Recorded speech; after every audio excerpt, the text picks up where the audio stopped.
नमस्ते सदावत्सले मातृभूमि। जय हिंद दोस्तों। आज के टॉप डिफेंस हेडलाइंस है, भारतीय सेना शामिल करेगी स्वदेशी रूप से तैयार किए गए रोस्टर ड्रोन्स को। डीआरडीओ के आर्चर यूएवी पर हथियार लगने हुए शुरू। पाकिस्तान कर रहा है आकाश मिसाइल का दुष्प्रचार। भारतीय सेना ने अपने स्पेशल फोर्सेस के लिए स्वदेशी नैनो यूएवी का परीक्षण किया। बढ़ते बड़े डिफेंस अपडेट की तरफ, जो कि आर्चर यूएवी को लेकर आ रही है।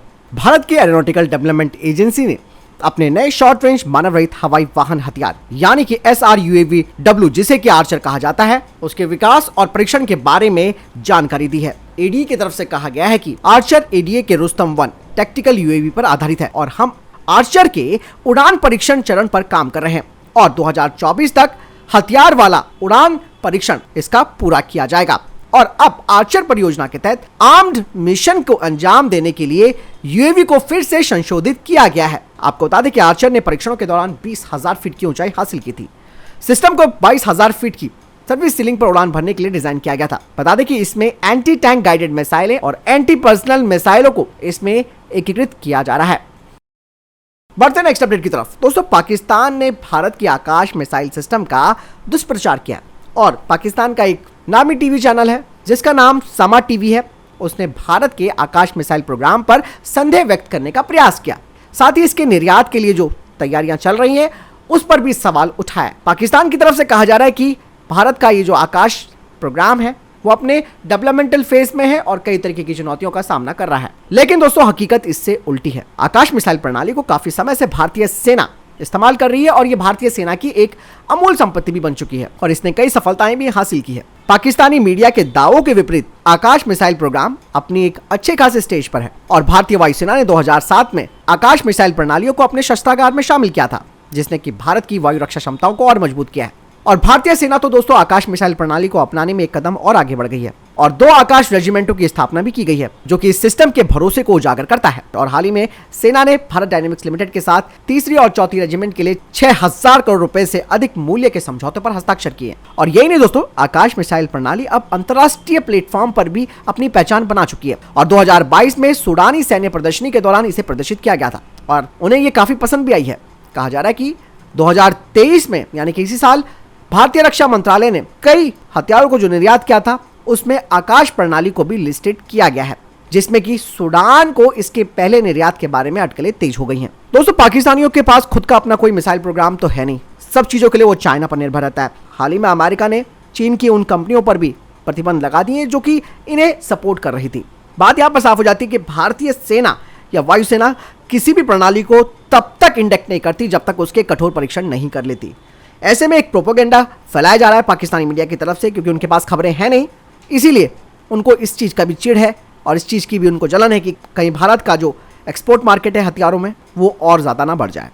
बहरहाल, क्या लगता है आपको? कमेंट सेक्शन में लिखकर जरूर बताइएगा। बढ़ते नेक्स्ट अपडेट की तरफ। दोस्तों, भारतीय सेना ने अपनी एलीट स्पेशल फोर्स के लिए कटिंग एज नैनो यूएवी का परीक्षण किया है। बता दें कि इसे इंडियन ड्रोन स्टार्टअप एरिकॉन ने तैयार किया है।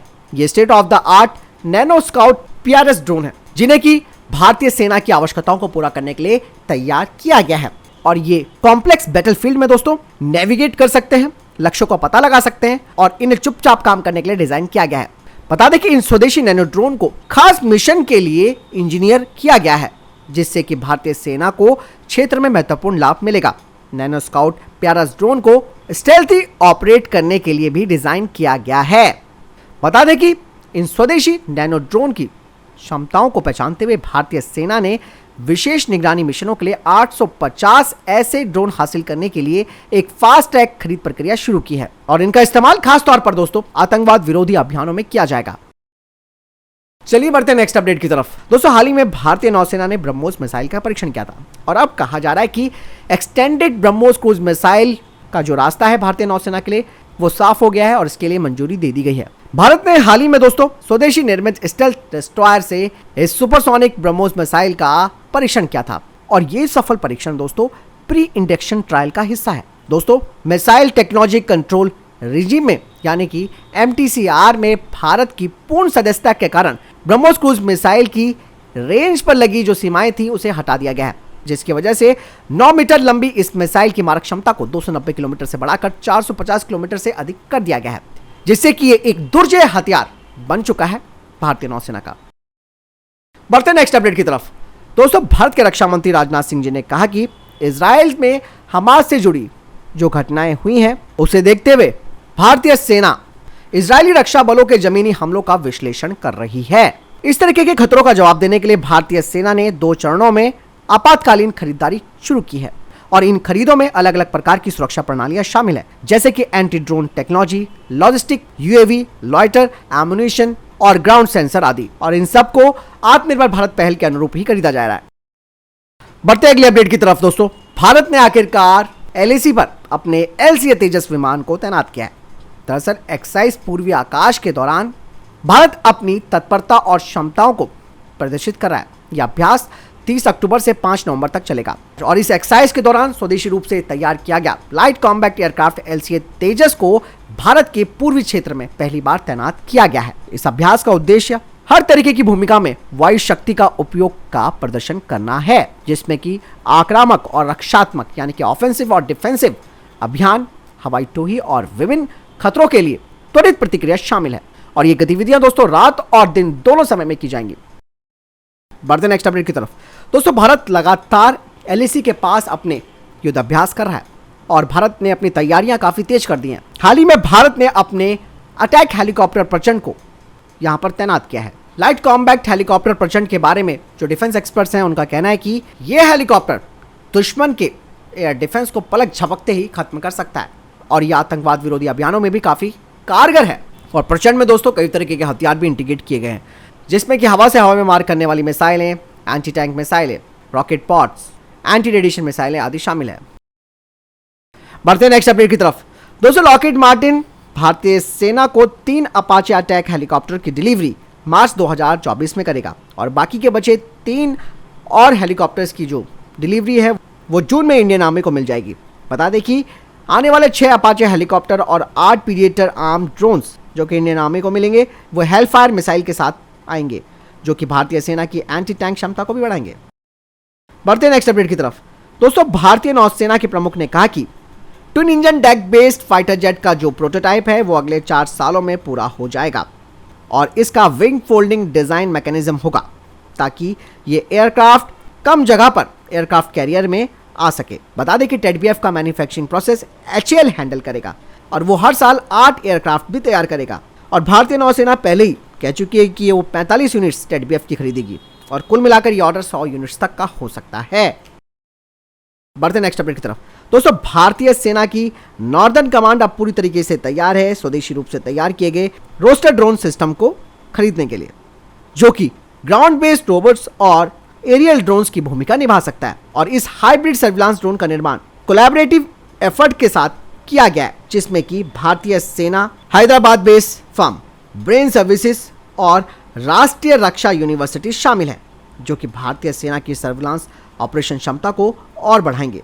बता दें कि इसके सिंगल ड्रोन की रेंज 400 मीटर है और इसके साथ दूसरे ड्रोन का इस्तेमाल रिले स्टेशन के तौर पर किया जा सकता है और इस तरीके से इसका टोटल डिस्टेंस 1200 मीटर तक का हो जाता है। बढ़ते नेक्स्ट अपडेट की तरफ। डीआरडीओ के प्रमुख ने नेवल मटेरियल रिसर्च लैबोरेटरी का दौरा किया और जमीन आधारित यानी कि land based fuel cell air independent propulsion system के प्रोटोटाइप सिस्टम की समीक्षा की, जिसे कि भारतीय नौसेना की पनडुब्बियों के लिए बनाया जा रहा है। बता दें कि एलएनटी ने भी डीआरडीओ चीफ को इसका प्रैक्टिकल डेमोन्स्ट्रेशन करके दिखाया, जिसमें कि इसका पूरा प्रोसेस शामिल था। बता दें कि एआईपी सिस्टम के वर्तमान में रूटीन ट्रायल चल रहे हैं। एलएनटी ने कहा है कि वो टाइम पर इनकी डिलीवरी करेगी और इस स्वदेशी एआईपी सिस्टम को पहली कलवरी क्लास की सबमरीन में लगाया जाएगा, जब इसका पहला ओवरहॉल 2024 में होगा। भारत सरकार अब अपने लॉइटरिंग एम्युनिशन प्रोग्राम के लिए जो कॉम्पैक्ट गैस टरबाइन इस्तेमाल होंगे उनके लिए निजी क्षेत्रों के साथ बातचीत कर रही है। बता दें कि भारत सरकार के आने वाले लॉइटरिंग एम्युनिशन प्रोग्राम के लिए 40 और 80 किलोग्राम की क्षमता वाले छोटे गैस टरबाइन इंजन बनाए जाएंगे, जिन्हें कि देश की निजी क्षेत्र की कंपनियां तैयार करेंगी और ये engine single shaft turbine jet engine के रूप में तैयार किए जाएंगे। बता दें कि भारत एक्टिवली यानी कि सक्रिय रूप से air launch jet powered loitering ammunition programme पर काम कर रहा है, जो कि मैक 0.7 की स्पीड से हमला करने के लिए तैयार किया गया है और इन एम्युनिशन यूनिट्स का जो वजन है वो करीबन 30 से 50 किलोग्राम तक होगा और उन्हें पावर देने के लिए कॉम्पैक्ट गैस टरबाइन इंजन की ज़रूरत है। आखिरकार दोस्तों पाकिस्तान के आर्मी जनरल अजरबैजान क्यों पहुंचे हैं? यहाँ पर एक बड़ा सवाल खड़ा हुआ है। दरअसल पाकिस्तान के सेना प्रमुख असीम मुनीर अजरबैजान पहुंच गए हैं, क्योंकि आप सब जानते हैं कि भारत और आर्मीनिया के बीच एक अच्छी दोस्ती हो चुकी है।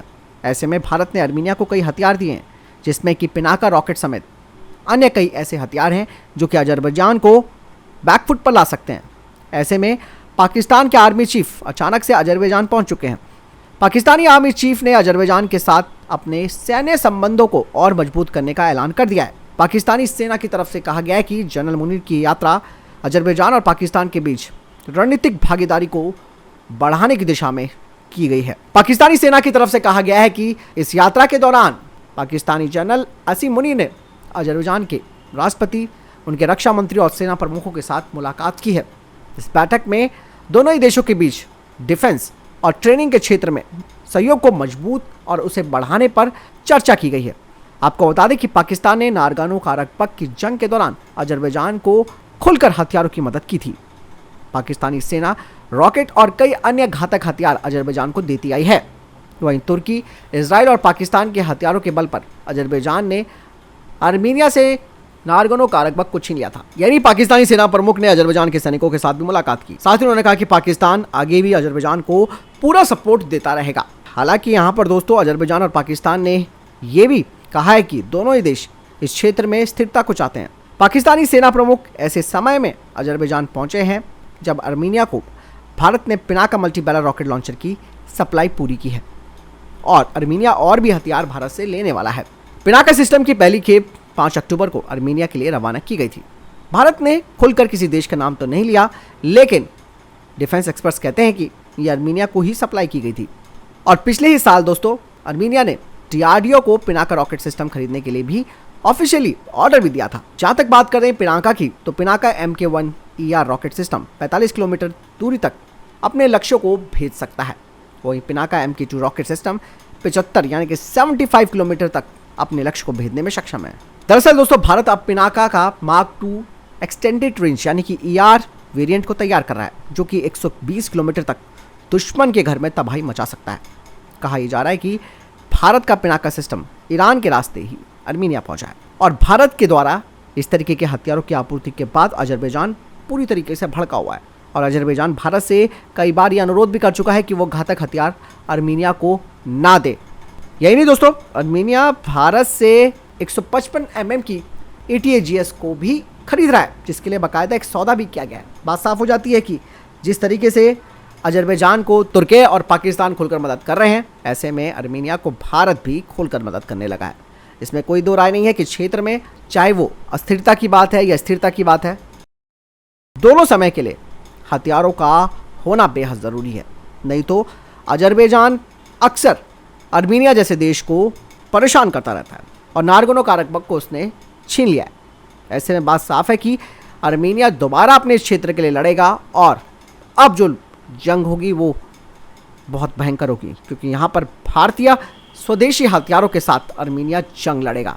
इसीलिए अजरबैजान भी जानता है इस बात को कि इन हथियारों का तोड़ उसके पास भी नहीं है, इसीलिए वो पाकिस्तान से मदद ले रहा है। हालांकि पाकिस्तान के पास भी इन हथियारों का तोड़ नहीं है, लेकिन बात साफ है कि डर अजरबैजान और पाकिस्तान दोनों के बीच बना हुआ है। फिलहाल आपको क्या लगता है कमेंट सेक्शन में लिखकर जरूर बताइएगा। तो फिलहाल ये तब तक के टॉप डिफेंस और स्पेस अपडेट्स। वीडियो के सामने कोई प्रश्न जवाब या आपका कोई सवाल है कमेंट सेक्शन में लिखकर जरूर पूछ सकते हैं और वीडियो को लाइक जरूर कीजिएगा, शेयर भी कीजिएगा। मिलता हूं नई जानकारी के साथ। जय हिंद, वंदे मातरम।